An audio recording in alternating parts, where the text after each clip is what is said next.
जय आयुर्वेद जय धन्वंतरी। मैंने अपनी पिछली वीडियो में 3 संस्कार के बारे में बात किया था, जातकर्म, नामकरण एंड निष्क्रमण संस्कार। आज हम बात करेंगे आगे के 5 संस्कार के बारे में। तो चौथा संस्कार है हमारा फल प्राशन या अन्नप्राशन संस्कार। फल प्राशन संस्कार में हम बच्चे को फ्रूट जूसेस यानी हल्के फल खिलाने स्टार्ट करते हैं। हमें जो बेसिकली बच्चों का फर्स्ट ईयर होता है पूरा, वो हमें मदर फीड ही कराना चाहिए, यानी माँ का दूध ही पिलाना चाहिए। बट यहाँ पे अगर हम सीधा 1 साल के बाद बच्चे को खाना खिलाना स्टार्ट करते हैं तो बच्चे को बीमारियाँ लग जाती है, जैसे कि लूज मोशन। तो उसी को अवॉइड करने के लिए हमें आफ्टर 6 मंथ बच्चे को धीरे धीरे फूड इंड्यूस करा देना स्टार्ट कर देना चाहिए। इसका एक और कारण ये है कि इस टाइम पे बच्चे के स्टमक में पेप्सिन सिक्रीशन हो जाता है, जिसमें बच्चे को मदर फीड के साथ साथ थोड़ा बहुत खाना भी ज़रूरी हो जाता है। अब बात आती है 10th मंथ में हम स्टार्ट करते हैं अन्नप्राशन।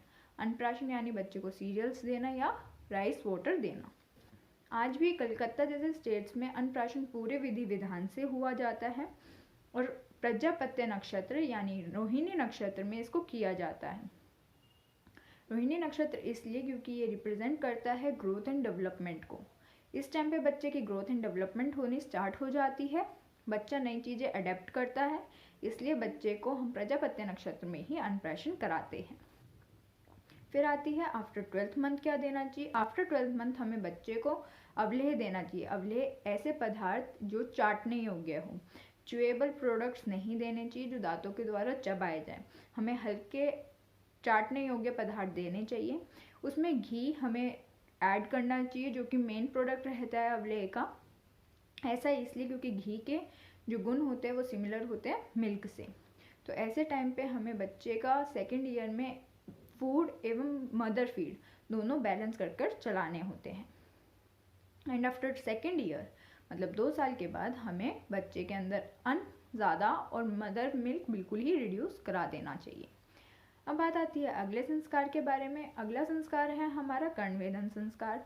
कर्णवेधन संस्कार यानी पियर्सिंग कराना। यह हमें 6ठे, 7वें एवं 8वें महीने में कराना चाहिए बच्चे को। ये सिर्फ लड़कियों में ही नहीं लड़कों में भी कराना चाहिए।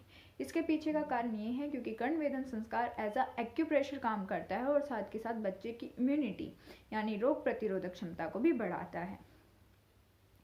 इसमें बच्चा इसलिए इम्यून हो जाता है क्योंकि जब हम कर्णवेधन संस्कार करते हैं तो बच्चे के अंदर स्लाइटली पेन इंड्यूस होता है।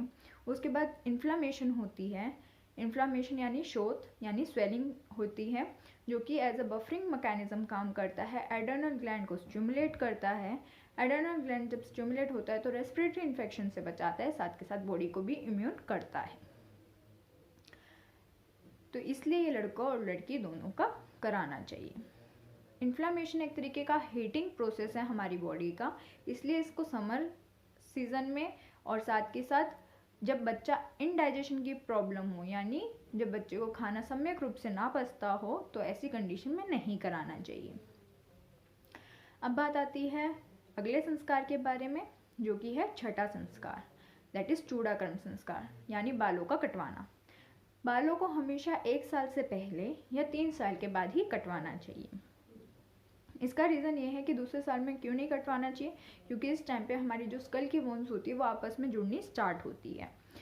और जब भी हम बाल कटवाते हैं तो कई लोग बस बच्चों को टफ्ट कराते हैं, और वो भी खास तौर पे बॉयज़ को कराते हैं। बट टफ्ट जो यानी पीछे चोटी करना, ये लड़के और लड़की दोनों को कराना चाहिए। इसका कारण ये है क्योंकि हमारे सिर के मध्य में पाइनियल ग्लैंड होता है। पाइनियल ग्लैंड तभी स्टिमुलेट होता है जब उसको डार्क एंड कूल प्लेस मिलती है। अगर हम पीछे के बाल नहीं कटवाते तो इससे पाइनियल ग्लैंड को डार्क प्लेस मिलती है, और जब बाल कट जाते हैं और उस पर अगर हम कोई भी ठंडी चीज़ों का लेप करें तो ऐसे टाइम पे उसको कूल इन्वायरमेंट मिलता है पाइनियल ग्लैंड को, जो कि बहुत अच्छे से स्टिमुलेट हो पाता है। तो इसलिए हमें बच्चों के टफ्ट रखनी ज़रूरी होती है। अब बात आती है अगले संस्कार के बारे में, जो कि है उपनयन संस्कार। उपनयन मीन्स अपब्रिंगिंग। तो बच्चे की 5 साल से पहले हम अपब्रिंगिंग करते हैं, यानी उसे अच्छे संस्कार सिखाते हैं।